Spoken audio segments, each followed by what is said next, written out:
नमस्कार विद्यार्थी मित्रांनो, डॉक्टर सुशील स्पॉटलाइट या युट्यूब चॅनलवर आपलं सर्वांचं स्वागत आहे. सोमवार 22 एप्रिल 2019च्या महत्वाच्या न्यूज आपण बघणार आहोत. सगळ्यात पहिली न्यूज आहे, श्रीलंकेवर दहशतवादी हल्ला झालाय काल. 8 बॉम्बस्फोट झालेले आहेत आणि 215 लोक याच्यामध्ये ठार झालेली आहेत. याच्यात 4 भारतीयांचा समावेश आहे. आता हे जे आकडे आहेत याचा एवढा इश्यू नाही आहे, हे बदलत राहतील. वेगवेगळ्या पेपरमध्ये तुम्हाला वेगवेगळे पण मिळतील. आता महाराष्ट्र टाइम्सला आय थिंक 3 आहे, लोकसत्ताला 4 आहे. हा इश्यू नाही आहे. टेररिझम हा सिलेबसला असलेला युपीएससी मेन्स मध्ये याच्यावर प्रश्न विचारले जातात. एमपीएससीच्याही पेपरमध्ये सिलेबसमध्ये आहे बघा, वेगवेगळ्या ज्या काही घटना घडल्या डिझास्टरच्या तिच्यामध्ये त्यांनी दहशतवादी हल्ल्यांचा सुद्धा उल्लेख केलेला आहे. म्हणजे एमपीएससी मेन्स मध्ये सुद्धा आहे. फक्त एमपीएससीनी सिलेबसमध्ये टिपिकल गोष्टी दिलेल्या आहे की कधी कधी काय काय झालंय, कुठल्या महत्वाच्या घटना होत्या. आता हिच्यामध्ये 3 हॉटेल्स आणि 3 चर्चवर हल्ला करण्यात आला. कोलंबो मधलं शांग्रीला, द सिन्नामॉन ग्रॅड आणि द किंग्सबरी असे 3 हॉटेल्स होते. तर हिच्यामध्ये एक हल्ला झालेला आहे. त्याच्यानंतर कोलंबोचं सेंट अँथनी चर्च आहे. सकाळी 8:45 हा हल्ला झाला. 33 परदेशी नागरिक, ज्यात 4 भारतीय आहे, हे मृत झाल्याचं वृत्त आहे. हे 3 जे हॉटेल्स होते असे निवडले होते की हे आलिशान आहेत आणि इथं परदेशी नागरिक मोठ्या प्रमाणावर असतात आणि ईस्टर संडे असल्यामुळे प्रार्थनेसाठी नागरिक जमले असताना हा हल्ला करण्यात आला. 10 वर्षापूर्वी जेव्हा एलटीटीचा संपूर्ण हे खात्मा करण्यात आला, तर एलटीटी नंतर जवळपास 10 वर्ष ही शांतता होती बघा श्रीलंकेमध्ये. आणि हे जे बॉम्बस्फोट झालेत, या बॉम्बस्फोटनी सगळी शांतता हिरावून घेण्यात आली. दुसरी महत्वाची गोष्ट की आता हिच्यामध्ये हा मेजर इश्यू काय आहे, तर बहुसंख्य मेजॉरिटी वर्सेस मायनॉरिटी असा इश्यू आहे. मेजॉरिटीमध्ये कोण येतं, सिंहिली बौद्ध भिक्खू बौद्ध धर्म आहे बघा. इथं 70% हे बौद्ध आहेत, बौद्ध धर्माचे नागरिक श्रीलंकेमध्ये आहे. 12.6% हिंदू धर्माचे आहेत, 9.7% मुस्लिम आहेत आणि 7.6% हे ख्रिस्ती आहेत. म्हणजे बौद्ध धर्म हा इथला मेजॉरिटी आहे. आणि इथं अल्पसंख्याक वाद होता की बौद्ध भिक्खू विरुद्ध ख्रिस्ती आणि मुस्लिम समाज. आता नॅशनल तौहीद जमात, भारतीय गुप्तहेर यंत्रणेने हे सांगितलं होतं श्रीलंकेला, याची हे दिली होती की 10 दिवसांपूर्वीच. नॅशनल तौहीद जमात ही श्रीलंकेतील मुस्लिम दहशतवादी संघटना आहे की ही असं काहीतरी करू शकते. भारतीय एम्बेसी पण टार्गेट करण्यात आली होती, पण सुदैवाने तिथं काही झालेलं नाहीये. मुस्लिम नागरिकांवर इथं आरोप आहे की ते बौद्ध नागरिकांना मुस्लिम धर्म स्वीकारण्यासाठी दबाव आणत आहेत. या सगळ्या प्रकारामध्ये डोनाल्ड ट्रम्प यांनी चुकीचं ट्विट सुद्धा केलं होतं. 13 कोटी नागरिक श्रीलंकेमध्ये ठार झाले असं, तर ते नंतर डिलीट करण्यात आलं. हे जे ठिकाण आहे जिथं बॉम्बस्फोट झालेला आहे ते ठिकाण मी तुम्हाला दाखवतो मॅपमध्ये. हा श्रीलंका आहे बघा. ही श्रीलंकेची राजधानी कोलंबो, इथं वेस्टर्न प्रोव्हिन्समध्ये कोलंबो आहे. हा गल्फ ऑफ मन्नार आहे आणि हे बे ऑफ बंगाल आहे. तो वेस्ट साईड जर तुम्ही बघितली तर इथं कोलंबो आहे. कोलंबोच्याच वरती नेगोम्बी म्हणून ठिकाण आहे. या 2 ठिकाणी आणि हे इथं बट्टी कलोला हे जे ठिकाण आहे ईस्टर्न प्रोव्हिन्स, तर ह्या 3 ठिकाणी बॉम्बस्फोट झालेले आहेत. एकूण 8, नेगोम्बी, कोलंबो आणि बट्टीकोला. दुसरी महत्वाची गोष्ट, आता आपण श्रीलंका बघतोच आहे, तर पर्ल ऑफ ईस्ट म्हटलं आता बघा. हे सगळ्या श्रीलंकेच्या महत्वाच्या हिल्स वगैरे आहेत, पर्ल ऑफ ईस्ट. आणि हे 2 ठिकाणं लक्षात ठेवा बघा, जाफना आणि तेलेमन्नर. आता जाफना आणि तेलेमन्नर यांना भेट देणारे मोदी हे पहिले पंतप्रधान होते बघा, भारतीय पंतप्रधान. यांनी या 2 ठिकाणी भेट दिली होती.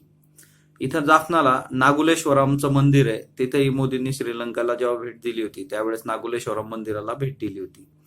तर हे एक महत्वाचं आहे. आणि इथलं ॲडम्स पीक हे पण एक महत्वाचं आहे. ॲडम्स पीक एक लक्षात ठेवायचं, हे श्रीलंकेमध्ये बघा.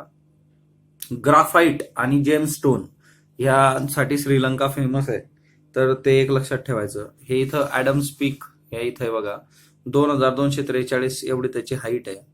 तर ॲडम्स पीक हे खूप फेमस आहे इथलं, तर ते एक लक्षात ठेवा. पण हे 3, त्यानंतर सेनानयाका म्हणून इथं लेक सुद्धा आहे. तर तेवढ्या एक बेसिक गोष्टी लक्षात ठेवा याच्याबद्दल. त्याच्यानंतर आपण पुढची न्यूज बघूयात बघा. संपादकीयमध्ये कृत्रिम प्रज्ञा हे जे आपण लोकसत्ताचे संपादकीय बघतो बघा, तर ते डेटा आर्टिफिशियल इंटेलिजन्सवर लिहित आहेत. तर कृत्रिम प्रज्ञा आणि मानवी संभाषण येत्या काळात होऊ शकतं, ते अशक्य नाहीये. तर कृत्रिम बुद्धिमत्ता आणि मानवी संभाषण व्हायलाच हवं, ही शक्यता काही दशकं दूर वाटत असली तरी अशक्य नक्कीच नाहीये, असं यांनी स्पष्ट केलेलं आहे या लेखामध्ये. हा तुम्ही लेख वाचू शकता. हे खूपच टेक्निकल आहे बघा. याच्यामध्ये चॅटबोट वगैरे काय काय बेसिक माहिती देत वगैरे असं आहे. तुम्ही टेलिग्रामवर आपल्या डॉक्टर सुशील स्पॉटलाइट टेलिग्राम चॅनलला वाचू शकता. जुनू का दौर आहे. हे सगळं जे निवडणुकीमुळे धर्म आणि त्याच्याशी संबंधित एक्स्ट्रीम बाबी होत आहेत त्याच्यावर खूपच जास्त फोकस केला जातोय. या संबंधीचं हे आर्टिकल आहे. शासन करण्यासाठी क्षमता हा सरकारचा आधार असतो. तुमच्यात क्षमता असली तर तुम्ही शासन करू शकता, पण क्षमा करण्याची ताकद हा धर्माचा अधिकार आहे किंवा धर्माचा तो महत्वाचा आधार असतो की क्षमा करणं. परंतु आजच्या डेटमध्ये धर्माचा वापर किती खालच्या स्थळावर जाऊन होतोय ते एक महत्वाचं आहे की समाजात एकंदरच धर्मवाद वाढतोय. धर्मवाद वाढत असताना श्रीलंकेत बॉम्बस्फोट होणं हे धर्मवाद वाढण्याचंच लक्षण आहे. निवडणुकीच्या काळात तो अधिक वाढणार हे स्पष्ट आहे. तरी सुद्धा अविवेकाच्या पातळीवर जाणे अंतिमतः देशांसाठी धोक्याचं ठरेल हे इथं स्पष्ट करण्यात आलेलं आहे. म्हणजे आता जे काही इश्यूज झाले सगळे हेमंत करकरेंसंबंधीचे जे काही वक्तव्य आलेत या सगळ्या गोष्टींना कुठेतरी धर्माचा आधार घेऊन त्या पद्धतीने निवडणुकीमध्ये वापरला जातं.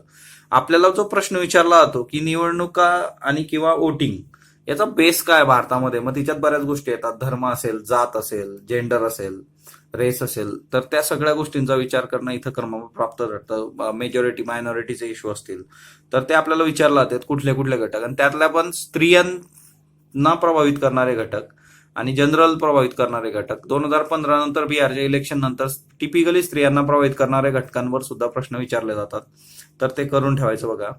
एल निनो संबंधी खूप महत्वाची माहिती. आपण एल निनो बघितलं होतं की स्कायमेट, त्याच्यानंतर हवामान खातं ऑस्ट्रेलिया यांनी म्हटलं की भारतासाठी भीतीदायक चित्र रंगवलं एल निनोचं. पण याचा एक इश्यू असा आहे की नरोवा कुंजरोवा, म्हणजे इथं संशय आहे की एल निनोचं चित्र कोणी रंगवलं आहे, तर ऑस्ट्रेलिया, अमेरिका, कॅनडा हे 3 देश आहेत की यांनी याला बरीच हवा दिली.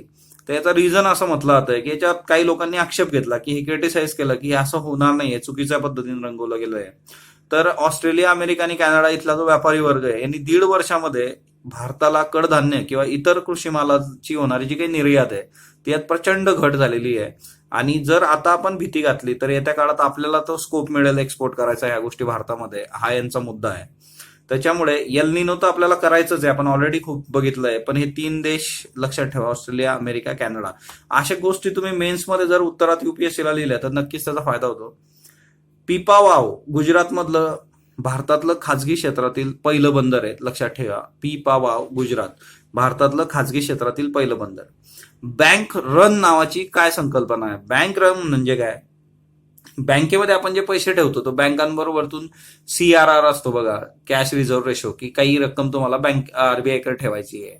त्याच्यानंतर काही तुम्हाला रोख्यांमध्ये गव्हर्नमेंटच्या याच्यात टाकावी लागते. की हे कशासाठी असतं की बँक कोलॅप्स होता कामा नये, बँकेला ज्यावेळेस गरज पडेल त्यावेळेस हे पैसे वापरले जाऊ शकतात. पण ह्या सगळ्या याच्यामध्ये काय होतं की बऱ्याचदा मग बँकेकडे जर 100 कोटी लोकांनी ठेवले असतील तर त्यातले 20-30 कोटीपर्यंत जे काही आहे ते रिझर्व्ह बँकेच्या ठेवींमध्ये त्यांना अडकावे लागतात. काही पैसे बँक लोन म्हणून देते आणि त्याच्या व्याजावर आणि जे मुदत आपल्याकडे ठेवले जातात बँकेकडे ठेवी त्याच्यावरला व्याज हा फरकावर बँक वर्कआउट करते. हा सगळा इश्यू असताना बँकेने समजा 80 कोटी उरलेले आहेत, त्या 80 कोटी मधले 40 कोटी अजून बँकेने किंवा 30 कोटी कर्ज म्हणून वाटलेले आहेत आणि त्या याच्यावर सगळंच राहणं एकदम 100 कोटी मागाल लोकांची लाईन लागली तिथं की बँकेत वर अविश्वास आहे की उद्या बँक तुम्हाला हे पैसे देणार नाहीये, बँक बुडणार आहे. अशा याच्यात जर सगळे ठेवीदार लाईनीने आले एकदम पैसे द्या परत, तर ह्या केसमध्ये बँकेकडे तेवढी रोख रक्कमच नसते आणि याला बँक रन असं म्हटलं जातं. तर ही संकल्पना एक लक्षात ठेवा, बँक रन. त्याच्यानंतर रेल्वे प्रवाशांना सरसकट विमा नाही, फक्त ऑनलाईन तिकिटांवर विमा दिला जातोय बघा. म्हणजे बऱ्याचशा प्रवाशांना हे माहीतच नाहीये. एसटी किंवा विमानात प्रवासाचं तुम्ही जे तिकीट काढता त्याच्यात विम्याचा समावेश असतो ऑलरेडी. म्हणजे रेल्वेचं ऑनलाईन तिकीट ज्यावेळेस तुम्ही काढाल, कुठूनही तुम्ही पेटीएम वगैरे तिकीट काढा, तर ते तुम्हाला विचारतं की तुम्हाला इन्शुरन्स पाहिजे का. ₹0.49 म्हणजे किंवा 49 पैशात तुम्हाला 10 लाखांचा विमा दिला जातो. तर ऑनलाईन तिकीट जर तुम्ही काढलं तर तुम्हाला हा ऑप्शन मिळतो, तुम्हाला त्याच्यावर विमा मिळतो. तिथं पण ऑप्शन आहे घ्यायचा नाही घ्यायचा. पण जे तिकीट खिडकीवर तिकीट काढले जातात तिच्यावर विमा नाही दिला जात आहे आणि हे प्रॉब्लेमॅटिक आहे, लोकांपर्यंत गेलेलं नाही अजून. आधी रेल्वेच्या सर्व तिकिटांवर विमा दिला जात होता, पण रेल्वे आरक्षण व्यवस्था जी आहे ती IRCTC म्हणजे Indian railway catering and tourism कॉर्पोरेशनकडे जेव्हापासून गेलंय तेव्हापासून हे बंद करण्यात आलं आहे आणि फक्त ऑनलाईन तिकिटांवर इन्शुरन्स आहे. तर ही नक्कीच चांगली बाब नाही आहे. तर येत्या काळामध्ये याच्यात बदल होणं अपेक्षित आहे. तर ही डे टू डे लाईफ साठी महत्वाची गोष्ट आहे बघा. IRCTC न्यूज मध्ये असतं तसं. पण निंगबो चीनमध्ये आशियाई क्रीडा स्पर्धा चालू आहेत आणि तिच्यात झिली डाला बेहेरा हिने आशियाई कुस्ती स्पर्धेमध्ये 45 किलो वजनी गटामध्ये रौप्य पदक जिंकून भारताचं खातं उघडलेलं आहे बघा. आता हिच्याबद्दल विचारलं गेलं होतं, म्हणजे वजनी गट पण विचारला गेलेला आहे एकदा, त्याच्यामुळे वजनी गट खेळाडूचा नीट करून ठेवायचा. झिली दाला बेहरा, ओके, कुस्ती स्पर्धा रौप्य पदक भारताचं खातं उघडलं. मीराबाई चानू का न्यूज मध्ये होत्या 2018 ते तुम्ही मला कमेंट बॉक्समध्ये सांगाल. मीराबाई चानू यांचं कांस्य पदक तांत्रिक कारणास्तव हुकलेलं आहे. आता तिच्यात तुम्हाला ते तांत्रिक कारण नाही विचारणार, म्हणजे ज्या वेळेस इक्वल होता सगळे, तर त्याच्यामध्ये तुम्ही जास्तीचं वेट कधी उचललं पाहिजे, कमी कधी उचललं पाहिजे, अशा सगळे ते तांत्रिक आहेत, त्याच्यात इश्यू नाही आपला. पण मीराबाई चानू यांचं कांस्य पदक तांत्रिक कारणावरून हुकलंय आशियाई क्रीडा स्पर्धा, तर ते लिंबगो चीनमध्ये, तेवढं एक लक्षात ठेवा.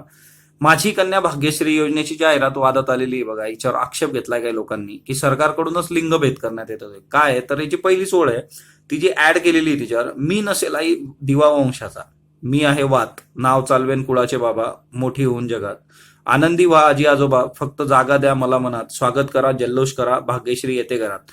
ही जी पहिली ओळ ही प्रॉब्लेमॅटिक आहे की वंशाचा दिवा मग मुलगाच असतो का, मुलगी नसते का, तर इथंच प्रश्नचिन्ह आहे आणि हे प्रॉब्लेमॅटिक ठरलंय.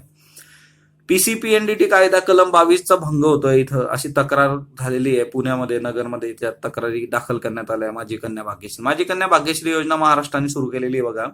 महिला बाल कल्याणच्या अंतर्गत 7.5 लाखाचं उत्पन्न ज्या कुटुंबाचं असतं त्या कुटुंबासाठी ही आहे योजना. हिच्यामध्ये जर एक मुलगी असली फक्त तर तिच्या नावे 50,000 गव्हर्नमेंट ठेवतं. जर 2 मुली असतील आणि तुम्ही कुटुंब नियोजनाची शस्त्रक्रिया केली तर 25,000 रुपये त्यांच्या नावावर ठेवलं जातं.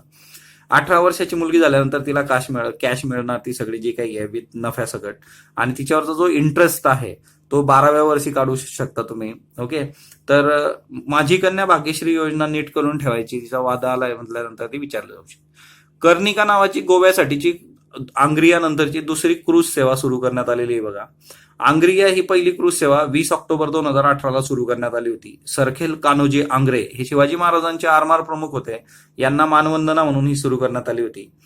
कर्णिका आता दुसरी आहे, जलेश या कंपनीची दुसरी क्रूज सेवा आहे ही. 2020 पर्यंत मुंबई पोर्ट ट्रस्ट आंतरराष्ट्रीय क्रूज टर्मिनलची पण उभारणी करणार आहे, कारण इथं खूप चांगली, याला प्रतिसाद खूप चांगला मिळतोय आंग्रियाला. 7 ते 10 हजार एवढं याचं तिकीट आहे. त्याच्यानंतर जर एखाद्या व्यक्तीला खाजगी समारंभासाठी पाहिजे तर हे भाड्याने सुद्धा दिलं जातं क्रूज. तर आंग्रिया मुंबई ते गोवा पहिली क्रूज सेवा आणि कर्णिका मुंबई ते गोवा दुसरी क्रूज सेवा, तर हे एक लक्षात ठेवा. आज आपण नागालँड बघणार आहे बघा.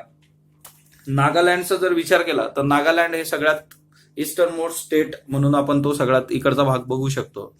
तसं सगळ्यात दूर जर तुम्ही पॉईंट बघितला तर तो अरुणाचल प्रदेशचा आहे, पण जर बघितलं ही बॉर्डर तर ईस्टर्न मोस्ट बॉर्डर आहे, त्याला नागालँड आहे. याच्यात महत्वाच्या गोष्टी काय तर ही पटकाई बूम आहे बघा, तर हे एक महत्वाचं आहे आपल्यासाठी. दुसरी महत्वाची गोष्ट, पटकाई बूम वरतून बघा, हा अरुणाचल प्रदेश आणि नागालँड मध्ये येते, ती मधलं हे आसाम आहे, याला नागालँड पण, नागालँडला अरुणाचल प्रदेश आसाम बॉर्डर करतं. त्याच्यानंतर हा सगळा मेघालयचा भाग बॉर्डर करतोय, त्याच्यानंतर खालून मणिपूर आहे बघा, आणि इकडं म्यानमार आहे. तर कोहिमा याची कॅपिटल आहे.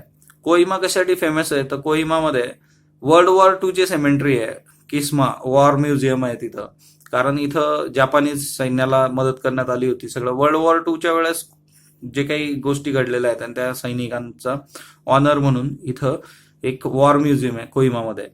बरेल माउंटेन रेंज सुद्धा आहे बघा. ही बरेल माउंटेन रेंज आसाम आणि नागालँड मध्ये आहे बघा. बरेल माउंटेन रेंज वरती पटकाई बूम आहे, तर ह्या 2 गोष्टी महत्वाच्या आहेत. नागालँड म्यानमार बॉर्डरवर माउंट सारामती नावाचं पीक आहे, शिखर आहे, जे सगळ्यात हायेस्ट पीक आहे इथलं, mount Saramati. Mount Saramati Myanmar आणि नागालँडला सेपरेट करतं बघा, तर ते एक महत्वाचं आहे.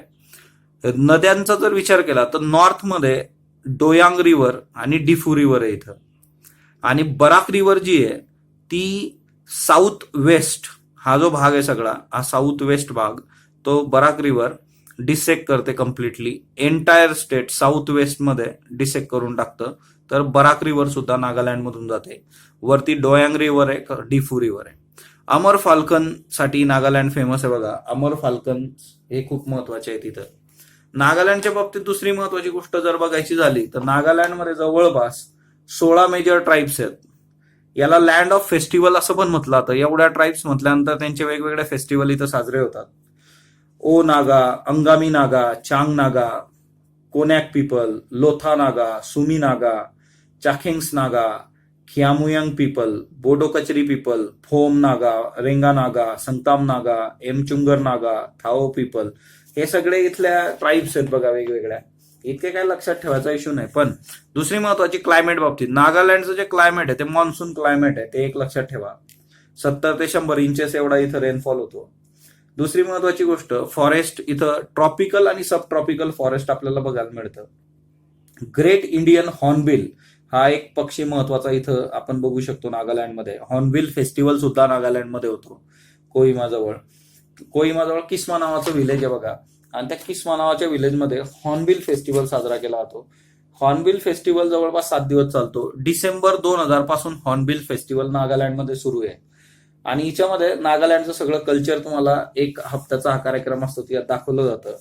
त्याच्यानंतर दुसरा इथं महत्वाचा प्राणी आहे, तो म्हणजे काय, मिथून.